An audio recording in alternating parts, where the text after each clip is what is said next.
Hi all അസ്സലാമു അലൈക്കും, welcome back. ഇന്നത്തെ നമ്മുടെ നല്ല മുഞ്ചുള്ളൊരു കിഡിലും സ്നാക്ക് റെസിപ്പിയാണ് കേട്ടോ. പഞ്ചാര പാറ്റ എന്നാണ് ഇതിൻ്റെ പേര്.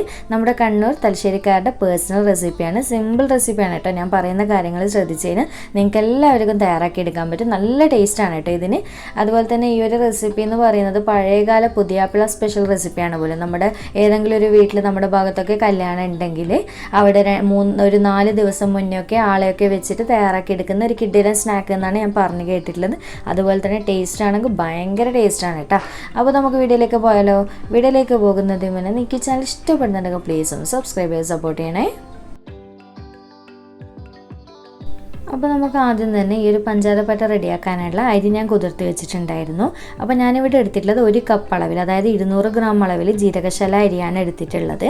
അപ്പോൾ ഇത് പൊതുവേ ജീരകശാല അരി വെച്ച് ചെയ്യുമ്പോഴാണ് കേട്ടോ ഭയങ്കര ടേസ്റ്റ്. നിങ്ങൾക്ക് ഇതിന് പകരമായിട്ട് പച്ചരി എടുക്കുക, പക്ഷേ രണ്ടിലും കമ്പാരിറ്റീവ്ലി ജീരകശാല അരി വെച്ചിട്ട് ചെയ്യുമ്പോഴാണ് ഭയങ്കരമായിട്ട് ടേസ്റ്റ് ഉണ്ടാവുക.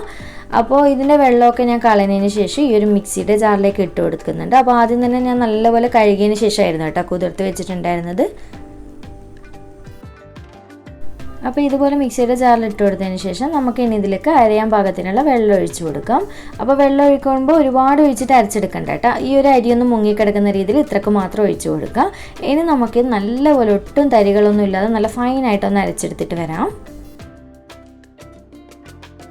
അരി ഇതുപോലെ അരച്ചെടുത്തതിന് ശേഷം ഞാൻ ഈ ഒരു ബൗളിലേക്ക് ഒഴിച്ചു കൊടുക്കുന്നുണ്ട്. നിങ്ങൾക്ക് കാണുമ്പോൾ തന്നെ മനസ്സിലാവും നല്ല ഫൈനായിട്ടാണ് ഇരിക്കുന്നത്, ഒട്ടും തരികൾ പാടില്ല.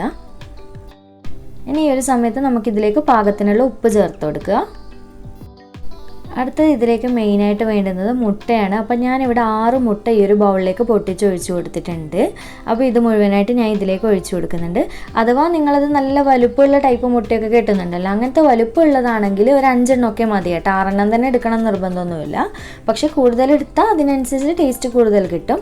ഇനി നമുക്ക് ഈ അരിയും മുട്ടയും ചേർത്തിട്ടാണ് നമുക്കിത് ബീറ്റ് ചെയ്ത് എടുക്കേണ്ടത്. അപ്പോൾ ഞാൻ എഗ് ബീറ്റർ വെച്ചിട്ടാണ് കേട്ടോ ബീറ്റ് ചെയ്തെടുക്കുന്നത്. അപ്പോൾ എഗ് ബീറ്റർ ഹൈ സ്പീഡിലിട്ട് ഇട്ടിട്ട് ഇതുപോലെ ബീറ്റ് ചെയ്തെടുക്കുക. അപ്പോൾ ബീറ്റ് ചെയ്തുകൊണ്ട് നിൽക്കുമ്പോൾ നമുക്ക് ഇതിൻ്റെ മുകളിലായിട്ട് നന്നായിട്ട് പത വരും, ബബിൾസായിട്ട് മുകളിൽ പൊങ്ങി വരും. ആ ഒരു ബബിൾസ് നമ്മൾ കോരി എടുത്തിട്ട് വേറൊരു ബൗളിലേക്ക് വെച്ചിട്ട് ആ ഒരു ബബിൾസാണ് നമ്മൾ എണ്ണയിലേക്ക് ഒഴിച്ചിട്ട് പഞ്ചാര പാറ്റയാക്കി റെഡിയാക്കാൻ പോകുന്നത്. അപ്പോൾ ഇതാ നിങ്ങൾക്കിതിൽ കാണാൻ പറ്റുന്നുണ്ടോ, കണ്ടില്ല, പൊക്കള പോലെയായിട്ട് നന്നായിട്ട് ബബിൾസ് വരാൻ തുടങ്ങിയില്ലേ. ഈ ഒരു പതയാണ് കേട്ടോ നമ്മൾ കോരിയെടുക്കേണ്ടത്. പിന്നെ വേറൊരു കാര്യം കൂടി ഞാൻ പറയാം. ഞാനിപ്പോൾ 6 മുട്ട ഡയറക്റ്റ് ഒന്നിച്ചൊഴിച്ചിട്ടല്ലേ ബബിൾസ് ആക്കി എടുക്കുന്നത്, ഈ ഒരു പതയാക്കി എടുക്കുന്നത്. അപ്പോൾ ഫസ്റ്റ് ടൈം ചെയ്യുന്നവരാണെങ്കിൽ ഓരോ മുട്ടയായിട്ട് ഒഴിച്ചു കൊടുത്താൽ മതി കേട്ടോ. ഒരു മുട്ട ഫസ്റ്റ് ഒഴിച്ചു കൊടുക്കുക, എന്നിട്ട് ഇതുപോലെ നന്നായിട്ട് ബീറ്റ് ചെയ്തിട്ട് ഈ ഒരു രീതിക്ക് നന്നായിട്ട് പത വരും. എന്നിട്ട് അത് കോരിയിട്ട് നമ്മൾ എണ്ണയിലിട്ട് ചൂടാം.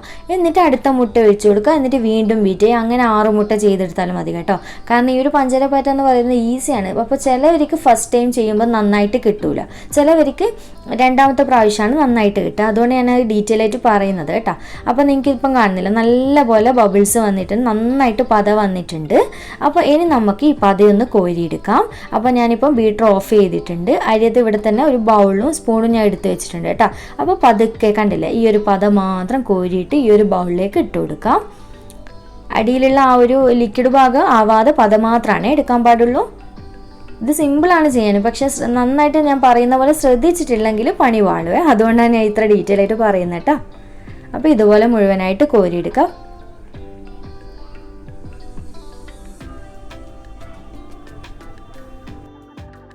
ഇപ്പോൾ ഇതാ ഒരു ബൗളിൽ ഞാൻ പോരിയെടുത്തതിന് ശേഷം ഞാൻ വീണ്ടും ബീറ്റർ ഓൺ ചെയ്ത് കൊടുത്തിട്ടുണ്ട്. എന്നിട്ട് വീണ്ടും അടിക്കുന്ന സമയത്ത് ഇതുപോലെ പത നന്നായിട്ട് വരും. അപ്പോൾ ഒരു സൈഡിൽ ബീറ്റർ വെച്ച് അടിക്കുന്നതാണ് കേട്ടോ ഏറ്റവും നല്ലത്, ഞാൻ ഈ ചെയ്യുന്നത് പോലെ. അപ്പോൾ നമുക്ക് ഒരു സൈഡിൽ പത ഇതുപോലെ വന്നുകൊണ്ട് നിൽക്കുമ്പോൾ അടിക്കുന്ന സമയത്ത് തന്നെ നമുക്ക് കോരിയെടുത്തിട്ട് ഇതുപോലെ ബൗളിലേക്ക് ഇട്ട് കൊടുക്കാൻ പറ്റും. അപ്പോൾ പണ്ടൊക്കെ എല്ലാവരും പറയുക 2 പേരൊക്കെ ഒന്നിച്ച് ചെയ്തിട്ടാണ് ഇത് ചെയ്യാൻ. കാരണം ഒരാൾ ബീറ്റ് ചെയ്യുന്ന സമയത്ത് ഒരാൾ പത കോരിയെടുത്തിട്ട് എണ്ണയിലേക്ക് ഡയറക്റ്റ് ഒഴിക്കുക എന്നാണ് ഞാൻ കഥയൊക്കെ കേട്ടിട്ടുള്ളത് കേട്ടോ. അപ്പോൾ നിങ്ങൾക്ക് ഫസ്റ്റ് ടൈം ചെയ്യുന്നവർക്ക് ബുദ്ധിമുട്ടുണ്ട് എന്നുണ്ടെങ്കിൽ അങ്ങനെയൊക്കെ വേറെ മറ്റൊരാളുടെ ഹെൽപ്പും കൂടി തേടുന്നത് നല്ലതാണ്. എനിക്ക് അത്രയ്ക്ക് ബുദ്ധിമുട്ടായിട്ട് തോന്നിയിട്ടില്ല, ഈസി ആയിട്ട് തന്നെ തോന്നിയിട്ടുള്ളത്. അപ്പോൾ കണ്ടില്ല, സിമ്പിളല്ലേ. ഇതുപോലെ എല്ലാം അരി നിങ്ങൾക്ക് ഈ ഒരു ബൗളിലുള്ള അരി മുഴുവനായിട്ട് തീരുന്ന വരെ ടൈമിൽ അതുവരെ ഉള്ള പത നമ്മൾ ഇതുപോലെ കോരിയെടുക്കാം. അപ്പോൾ ഞാനിവിടെ അടുത്തൊരു ബൗളും വെച്ചിട്ടുണ്ട്. എന്നിട്ട് ഇതിലേക്കും ഞാൻ ആ ഒരു ബൗൾ എന്ന് പറഞ്ഞതിന് ശേഷം കോരിയെടുക്കുന്നുണ്ട്.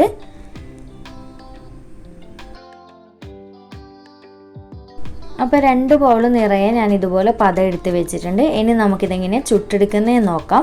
അപ്പോൾ ഒരു ബൗൾ നിറയുമ്പോൾ ചുട്ടെടുത്തിട്ട് വീണ്ടും വീണ്ടും ബീറ്റ് ചെയ്താൽ മതി കേട്ടോ, അല്ലെങ്കിൽ പത ചിലപ്പോൾ അമർന്നു പോകാൻ ചാൻസ് ഉണ്ട്. അപ്പോൾ ഞാനിവിടെ ഒരു പാൻ വെച്ച് കൊടുത്തിട്ട് ഇതിലേക്ക് ഓയിൽ ഒഴിച്ച് കൊടുക്കുന്നുണ്ട്. അപ്പോൾ നിങ്ങളടുത്ത് ഇതിലും ചെറിയൊരു സൈസിലുള്ള പാൻ ഉണ്ടെങ്കിൽ അതാണ് കേട്ടോ കൂടുതൽ നല്ലത്. അതാകുമ്പോൾ പഞ്ചാരപ്പാറ്റയ്ക്ക് വലുപ്പവും കുറഞ്ഞ് കിട്ടും. നമ്മളെടുക്കുന്ന പാൻ്റെ വലുപ്പത്തിനനുസരിച്ചാണ് ഈ ഒരു പഞ്ചാരപ്പാറ്റത്തിൻ്റെ വലുപ്പം ഉണ്ടാകുക. അപ്പോൾ എണ്ണയും ചെറിയ പാത്രമാകുമ്പോൾ എണ്ണയും കുറവേ വേണ്ടി വരുള്ളൂ. അപ്പോൾ നിങ്ങൾ ഏത് പാത്രമാണോ എടുക്കുന്നത് അതിൻ്റെ പകുതി ഭാഗത്തോളം ഓയിൽ എന്തായാലും ഒഴിച്ചു കൊടുക്കണേ. ഇനി ഈ ഓയിൽ നന്നായിട്ട് ചൂടാകുന്നവരെ വെയിറ്റ് ചെയ്യാം. ആദ്യം തന്നെ ഹൈ ഫ്ലെയിമിലിട്ടിട്ട് നല്ലപോലെ ചൂടാക്കിയെടുക്കുക. നല്ലപോലെ ചൂടായതിന് ശേഷം മാത്രം മീഡിയത്തിലോട്ടേക്ക് ഫ്ലെയിം ആക്കി വെക്കുക. എന്നിട്ട് വേണം നമ്മൾ റെഡിയാക്കി വെച്ചിട്ടുള്ള പത ഉണ്ടല്ലോ അത് ഇതുപോലെ ഒഴിച്ചു കൊടുക്കാനായിട്ട്. അപ്പോൾ ഞാനിപ്പോൾ മീഡിയം ഫ്ലെയിമിലേക്ക് ആക്കിയിട്ടുണ്ട് കേട്ടോ, എന്നിട്ടാണ് ഒഴിച്ചു കൊടുക്കുന്നത്. അപ്പോൾ പത ഒഴിച്ചു കൊടുക്കുമ്പോൾ ശ്രദ്ധിക്കുക, ആദ്യം ഒരു സൈഡിൽ ഒഴിച്ച് കഴിഞ്ഞാൽ പിന്നെ ചുറ്റോടുമായിട്ട് എല്ലാ സൈഡിലേക്കും ആക്കി ഒഴിച്ചു കൊടുക്കുക. എന്നാലും നമ്മുടെ പഞ്ചാരപ്പാറ്റയുടെ ഈ ഒരു തിക്നെസ് ഉണ്ടല്ലോ അത് ഒരേ സൈസിൽ തന്നെ നമുക്ക് കിട്ടും കേട്ടോ. അതുകൊണ്ട് ഇതുപോലെ ഞാൻ ചെയ്ത് കൊടുക്കുന്ന പോലെ ഒഴിച്ചു കൊടുക്കുക. എല്ലാ ഭാഗത്തേക്കും ആയിട്ട് ഒരേ ലെവലിൽ ഒഴിച്ചു കൊടുക്കുക. അപ്പോൾ ഇത് മീഡിയത്തിലിട്ടിട്ട് തന്നെ ചുട്ടെടുക്കാൻ വേണ്ടി ശ്രദ്ധിക്കുക. ഇതുപോലൊരു പപ്പട കുത്തിയൊക്കെ ഉണ്ടെന്നുണ്ടെങ്കിൽ ജസ്റ്റ് ഒന്ന് പ്രസ് ചെയ്ത് കൊടുത്തതിന് എണ്ണയിലേക്ക് താഴ്ന്ന് നിന്നോളും. അപ്പോൾ നിങ്ങൾക്കിപ്പം കാണാൻ പറ്റുന്നുണ്ടാവും അടിഭാഗമൊക്കെ കളറ് മാറി വരുന്നതായിട്ട് മനസ്സിലാവുന്നുണ്ടല്ലോ. ഈ ഒരു സമയത്ത് പതുക്കെ നമ്മൾ തിരിച്ചിട്ട് കൊടുക്കണം. ഇത് പെട്ടെന്ന് തന്നെ പൊട്ടിപ്പോകും കേട്ടോ, അതുകൊണ്ട് നല്ലപോലെ കെയർ ചെയ്തിട്ട് വേണം തിരിച്ചിട്ട് കൊടുക്കാനായിട്ട്. അപ്പോൾ ഇതുപോലെ ഞാൻ നല്ല തിരിച്ചിട്ട് കൊടുത്തിട്ടുണ്ട്. കണ്ടില്ലേ, കാണാൻ നല്ല ഭംഗിയില്ല. ആ ബബിൾസിൻ്റെ ഒരു തേനീച്ച കൂടൊക്കെ പോലെ ആയിട്ട് നല്ല ഭംഗിയാണ് കേട്ടോ കാണാനായിട്ട്. ഇനി ഈ ഒരു സൈഡും ആയതിനു ശേഷം ഞാനിതാ കോരി എടുക്കുന്നുണ്ട്. അപ്പോൾ ഈ ഒരു കളറിൽ നമുക്കിത് എണ്ണയിൽ നിന്ന് കോരിയെടുക്കുക കേട്ടോ. ഇത്രയേ വേണ്ടുള്ളൂ. ഈ ഒരു കളറിലാണ് കാണാനും ഭംഗി ഉണ്ടാകുക. അപ്പോൾ നന്നായിട്ട് എണ്ണ വാർത്തിയെടുത്തതിന് ശേഷം ഇതുപോലെ ഒരു അരിപ്പയിലേക്ക് ഇട്ട് കൊടുക്കുക. അപ്പോൾ നമ്മുടെ അടിപൊളി പഞ്ചാരപ്പാറ്റ ഒന്ന് റെഡി ആയിട്ടുണ്ട്. ഇനി ബാക്കിയുള്ളത് ഇതുപോലെ ചെയ്തെടുക്കുക. അപ്പോൾ ഞാനിവിടെ അടുത്തതും ഇതുപോലെ ചുട്ടുകൊണ്ട് നിൽക്കുന്നുണ്ട് കേട്ടോ. മീഡിയം ഫ്ലെയിമിലിട്ട് തന്നെ ചുടാൻ വേണ്ടി പ്രത്യേകം ശ്രദ്ധിച്ചാൽ മതി. അപ്പോൾ ഒരു സൈഡിൽ ഞാനിത് പാർന്നു കൊടുത്തതിന് ശേഷം ഞാൻ ബീറ്റ് ചെയ്യുന്നുണ്ട് കേട്ടോ. ഒരു സൈഡിൽ അത് ഞാൻ കാണിച്ചു തരാം. പിന്നെ വേറൊരു കാര്യം ഞാൻ എടുത്തു പറയാണ്, നിങ്ങളിത് ബീറ്റ് ചെയ്തുകൊണ്ട് നിൽക്കുമ്പോൾ നന്നായിട്ട് പത കിട്ടും. അപ്പോൾ ലാസ്റ്റ് കുറച്ചൊരു അരി ബാക്കി ഉണ്ടാവും കേട്ടോ, വെള്ളം പോലെ ആയി വരുമല്ലോ നമ്മൾ ബീറ്റ് ചെയ്തുകൊണ്ട് നിന്ന് കഴിഞ്ഞാൽ. അപ്പോൾ ഇപ്പോൾ കണ്ടില്ലേ, എനിക്കിപ്പോൾ നല്ലപോലെ പത കിട്ടുന്നുണ്ട്. അപ്പോൾ ലാസ്റ്റുള്ള ആ ഒരു കുറച്ച് അരി പിന്നെ നിങ്ങൾക്ക് പത കിട്ടില്ല. അപ്പോൾ നിങ്ങളത് ദോശയോ സിൽക്ക് ദോശയോ അങ്ങനെ എന്തെങ്കിലും ആക്കിയിട്ട് എടുക്കുന്നതാണ് നല്ലത്. കാരണം കുറച്ചൊരു മാവ് ബാക്കി ഉണ്ടാവും, പതഞ്ഞ് കിട്ടില്ല നമുക്ക്. പിന്നെ വേറൊരു കാര്യം പറയാനുള്ളത്, ഇപ്പോൾ നന്നായിട്ട് ഇതുപോലെ പത കിട്ടും. കുറച്ച് ഒന്ന് മാവ് കുറച്ചും കൂടി ഒന്ന് കുറുകിയിട്ട് ടൈറ്റായി വരുന്ന സമയത്ത് പതഞ്ഞ് കിട്ടാൻ ചിലവർക്ക് ബുദ്ധിമുട്ടുണ്ടാകും, ചിലവർക്ക് നന്നായിട്ട് പതഞ്ഞ് കിട്ടും. അങ്ങനെയാണെങ്കിൽ ഒരു അര ഗ്ലാസ്സൊക്കെ വെള്ളം ഒഴിച്ചിട്ട് വീണ്ടും ഒന്ന് പതപ്പിച്ചെടുത്ത് കൊടുത്താൽ മതി കേട്ടോ. അപ്പോൾ ഒരാളും കൂടി സഹായത്തിനുണ്ടെങ്കിൽ നല്ലതാണ് കേട്ടോ. കാരണം ഒരാൾ ബീറ്റ് ചെയ്യുന്ന സമയത്ത് ഒരാൾക്ക് ഇതുപോലെ പത പെട്ടെന്ന് ചുട്ടെടുക്കുക. പിന്നെ പത റെഡിയാക്കി വെച്ചിട്ട് കുറേ സമയം വെയിറ്റ് ചെയ്യരുത്. പത മുഴുവനായിട്ട് വെള്ളം പോലെ ആയിട്ട് പിന്നെ നമുക്ക് ഈ ഒരു ഷേപ്പ് കിട്ടില്ല കേട്ടോ. അതുകൊണ്ട് ഞാനത് എടുത്ത് പറയാണ്. അപ്പോൾ പെട്ടെന്ന് പത റെഡിയാക്കുക, പെട്ടെന്ന് തന്നെ ഓയിലിലേക്ക് ഫ്രൈ ചെയ്തെടുക്കുക. ഞാനപ്പോൾ അടുത്തതും കൂടി ഇതുപോലെ ചെയ്തെടുക്കുന്നുണ്ട് മുഴുവനായിട്ട്. അങ്ങനെ നമ്മുടെ പഞ്ചാരപ്പാറ്റ മുഴുവനും റെഡി ആയിട്ടുണ്ട്. കാണാൻ നല്ല മൊഞ്ചില്ലല്ലേ, കഴിക്കാനും ഭയങ്കര ടേസ്റ്റാണ് കേട്ടോ.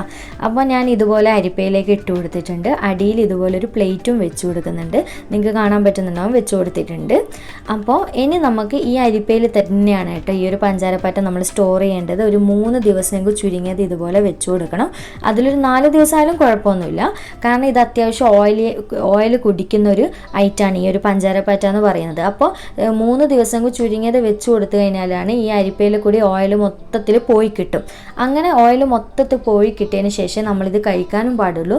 അങ്ങനെ ഓയിൽ പോയതിന് ശേഷം നമുക്കിത് 1 മാസത്തോളമൊക്കെ സ്റ്റോർ ചെയ്യാൻ പറ്റുന്ന ഒരു ഫുഡ് ഐറ്റം എന്നാണ് പണ്ടുള്ളവരൊക്കെ ഇതിന് പറയാറ് കേട്ടോ. ഞാനങ്ങനെയാണ് ഇതിൻ്റെ കഥയൊക്കെ കേട്ടിട്ടുള്ളത്. 1 മാസം നമുക്ക് നല്ലൊരു അടപ്പുള്ള കണ്ടെയ്നറിലൊക്കെ ഇട്ട് കൊടുത്തിട്ട് സൂക്ഷിക്കാൻ പറ്റും.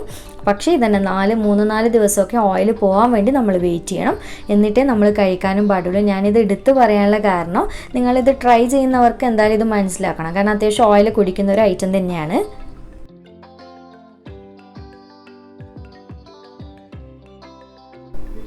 അപ്പോൾ 3 ദിവസം കഴിഞ്ഞതിന് ശേഷം ഞാൻ നമ്മുടെ പഞ്ചാരപ്പാറ്റ നിങ്ങൾക്ക് കാണിച്ചു തരാണ്. കണ്ടില്ലേ, ഇപ്പോൾ ഒട്ടും എണ്ണയൊന്നും ഉണ്ടാവില്ല കേട്ടോ, കാരണം മുഴുവൻ എണ്ണയും പോയിട്ടുണ്ട്.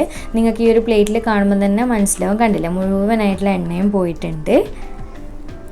അപ്പോൾ അതാണ് ഞാൻ പറഞ്ഞത്, ഓയിലി ആയിട്ടാണെങ്കിലും ഇതുപോലെ സ്റ്റോർ ചെയ്തൊക്കെ വെച്ച് കഴിഞ്ഞാൽ ഒട്ടും എണ്ണയൊക്കെ പോയി കിട്ടും കേട്ടോ.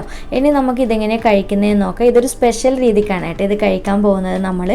അപ്പോൾ ആദ്യം തന്നെ ഞാനിവിടെ ഇത്ര ഐറ്റംസ് എടുത്ത് വെച്ചിട്ടുണ്ട്. ഇതിൻ്റെ മുകളിലായിട്ട് നിങ്ങൾക്ക് എത്ര പഞ്ചസാര വേണോ അതിനനുസരിച്ച് മധുരത്തിനനുസരിച്ച് പഞ്ചസാര ഇട്ട് കൊടുക്കുക ഈ ഒരു പഞ്ചാര പാറ്റയുടെ മുകളിലായിട്ട്. എന്നിട്ട് തേങ്ങ ചിരകിയതാണ് കേട്ടോ. ഇതും നിങ്ങൾക്ക് എത്രയാണോ വേണ്ടത് അതിനനുസരിച്ച് കുറച്ച് ഇതിൻ്റെ മുകളിലായിട്ട് ഇട്ട് കൊടുക്കുക. ഞാനിപ്പോൾ എല്ലാം കുറച്ച് ഇങ്ങനെ എല്ലാ ഭാഗത്തുമായിട്ട് കുറച്ചായിട്ട് ഇട്ട് കൊടുക്കുന്നുണ്ട്. പിന്നെ ഞാനിവിടെ പഴം എടുത്ത് വെച്ചിട്ടുണ്ട്. അപ്പോൾ നിങ്ങൾക്ക് മൈസൂർ പഴം അല്ലെങ്കിൽ റോബസ്റ്റ പഴമൊക്കെ കിട്ടുവാണെങ്കിൽ ആ പഴമാണ് കേട്ടോ നല്ല ടേസ്റ്റ്. നമുക്കിവിടെ റോബസ്റ്റ ഒക്കെ പോലത്തെ ഒരു ഫിലിപ്പീൻ പഴമാണ് കിട്ടുക, മൈസൂർ പഴം കിട്ടാറില്ല. അതുകൊണ്ട് ആ പഴം വെച്ചിട്ടാണ് കേട്ടോ ഞാൻ കഴിക്കാൻ പോകുന്നത്. അപ്പോൾ നന്നായിട്ട് കൈ വെച്ചിട്ട് ഇതുപോലെ പ്രസ് ചെയ്ത് നല്ലപോലെ എന്താ പറയുക കുഴച്ചെടുക്കുക കേട്ടോ. കൈ വെച്ചിട്ട് പഞ്ചാരപ്പാറ്റ ഈ തേങ്ങയും പഞ്ചസാരയും പഴവും ഒക്കെ ചേർത്തിട്ട് വേണം നല്ലപോലെ അത് പൊടിച്ചിട്ട് കുഴച്ചെടുത്തിട്ട് വേണം കഴിക്കാൻ വേണ്ടിയിട്ട്. ഭയങ്കര ടേസ്റ്റാണ് കേട്ടോ, വെറുതെ പറയില്ല, ഒരു അബ്ബാര ടേസ്റ്റാണ്, അത്രയ്ക്ക് ടേസ്റ്റുള്ള ഒരു ഐറ്റമാണ്. അപ്പോൾ എന്തായാലും നിങ്ങൾ ഒരു തവണയെങ്കിലും ഇതൊക്കെ ഒന്ന് ട്രൈ ചെയ്ത് നോക്കണം കേട്ടോ. കാരണം എല്ലാവരും റിസ്ക്കുള്ള പണിയാന്ന് വെച്ചിട്ട് ട്രൈ ചെയ്യില്ല, പക്ഷെ സിമ്പിളാണ് കേട്ടോ. എപ്പോഴെങ്കിലും ടൈമൊക്കെ കിട്ടുന്ന സമയത്ത് ഒന്ന് ട്രൈ ചെയ്ത് നോക്കിയിട്ട് എനിക്ക് ഫീഡ്ബാക്ക് അറിയിക്കുക കേട്ടോ. നിങ്ങളും കൂടി ഇതൊക്കെ അറിയാൻ വേണ്ടിയിട്ടാണ് കേട്ടോ ഞാൻ ഈ ഒരു വീഡിയോ ചെയ്തിട്ടുള്ളത്. അപ്പോൾ വീഡിയോ ഇഷ്ടമായിട്ടുണ്ട് എന്നുണ്ടെങ്കിൽ ലൈക്ക് ചെയ്യാനുള്ള കാര്യം, ചാനൽ ഇതുവരെ സബ്സ്ക്രൈബ് ചെയ്തിട്ടില്ലെങ്കിൽ പ്ലീസ് ഒന്ന് സബ്സ്ക്രൈബ് ചെയ്ത് സപ്പോർട്ട് ചെയ്യണേ. അപ്പോൾ വീണ്ടും ഒരു അടിപൊളി വീഡിയോ ആയിട്ട് കാണാം. താങ്ക്